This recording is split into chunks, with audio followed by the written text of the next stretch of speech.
¿Alguna vez nos hemos preguntado qué hace que un simple acuerdo, un pacto de palabra, se convierta en un contrato con todas las de la ley en Argentina? Bueno, hoy vamos a desmitificarlo. Vamos a construir juntos, pieza por pieza, el conocimiento necesario para entender de qué va realmente un contrato.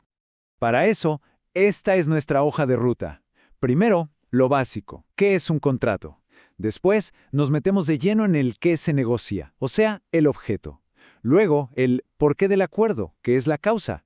De ahí pasamos al cómo se hace oficial, la forma. Y cerramos con algo clave, cómo se demuestra que existe.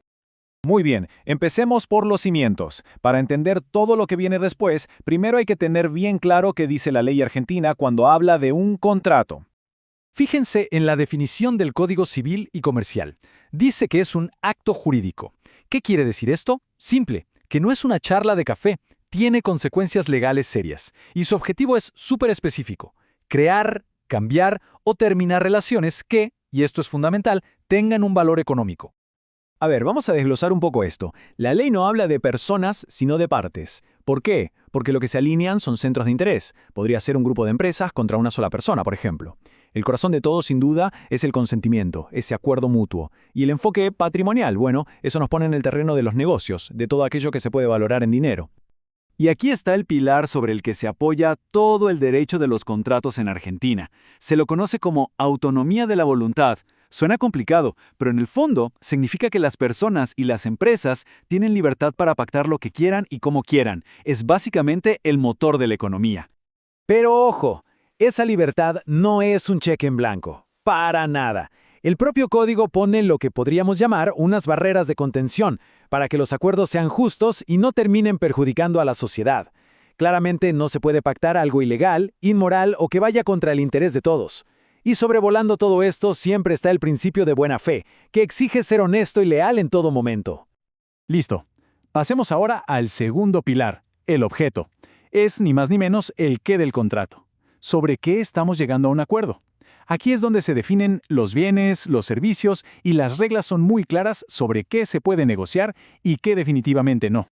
Esto es como una lista de chequeo, una checklist de 4 puntos. Para que el objeto de un contrato sea válido tiene que ser, primero, legal. Segundo, posible de hacer, tanto en la práctica como legalmente. Tercero, tiene que estar claro de qué se trata, o por lo menos que se pueda definir después.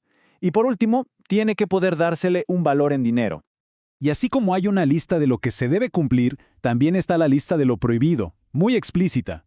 No se puede hacer un contrato sobre algo imposible o ilegal o que atente contra la dignidad de una persona. El código en esto es muy protector, pone límites bien firmes. Ahora, ¿qué pasa con esas cosas que todavía no existen? Bueno, la ley lo permite. Es totalmente válido comprar la cosecha del año que viene o encargar una obra de arte que todavía no se empezó. El punto clave, la condición, es que ese contrato depende de que ese bien futuro efectivamente llegue a existir. ¿Y qué tal vender algo que no es de uno? También se puede, y es mucho más común de lo que parece. Pensemos en una inmobiliaria que vende una casa en nombre del dueño. La obligación de la gente no es garantizar la venta, sino hacer todo lo posible para que se concrete.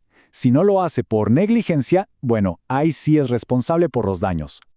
Y para cerrar los casos especiales, ¿se puede contratar sobre bienes que tienen algún problema legal, como un embargo o una hipoteca? La respuesta es sí, pero la clave acá, y es absoluta, es la transparencia. Si se oculta esta información y se actúa de mala fe, la sanción es clarísima. Hay que reparar todo el daño que se le causó a la otra parte que confió. Bien, vamos con el tercer pilar, la causa. Si el objeto era el qué, la causa es el por qué.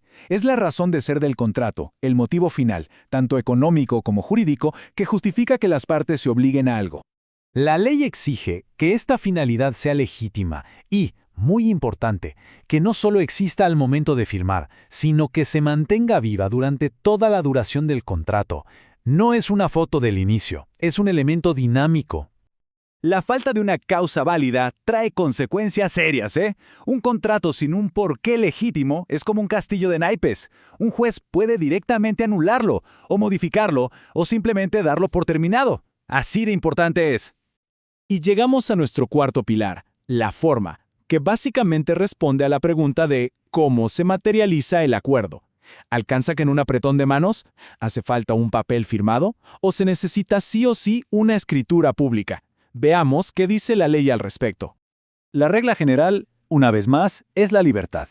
Las partes pueden elegir cómo darle forma a su acuerdo. Puede ser verbal, por escrito, incluso por mail.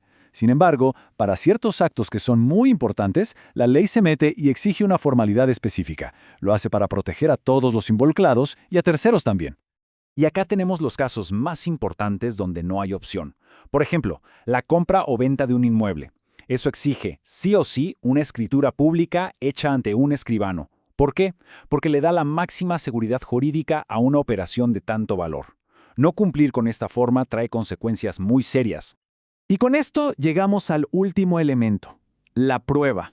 Pensemos, ¿qué pasa si hay un problema, un desacuerdo? ¿Cómo se demuestra que ese contrato existió y cuáles serán sus términos? Este es un tema súper práctico y fundamental. La ley acá es muy flexible. Se puede probar un contrato con casi cualquier cosa que sirva para formar una convicción razonable en un juez. Documentos, mails, peritajes, lo que sea. Pero hay una excepción importante. Si es un contrato de esos que por costumbre se hacen por escrito, no se puede probar usando solamente testigos. Se necesita algún tipo de respaldo en papel o digital. Entonces, para ir cerrando y recapitular, hemos construido el entendimiento de un contrato sobre estos 4 pilares. Para que sea sólido, necesita un qué válido, el objeto, un por qué legítimo, la causa, un cómo apropiado, la forma, y finalmente tiene que poder demostrarse, la prueba. Con estos elementos en mente, ya se tiene una perspectiva completamente nueva para analizar cualquier acuerdo. La próxima vez que alguien se encuentre frente a un documento, sea grande o pequeño, ya podrá hacerse la pregunta clave. Ahora que se conocen las reglas, ¿ese acuerdo que está por firmarse es realmente sólido desde el punto de vista legal?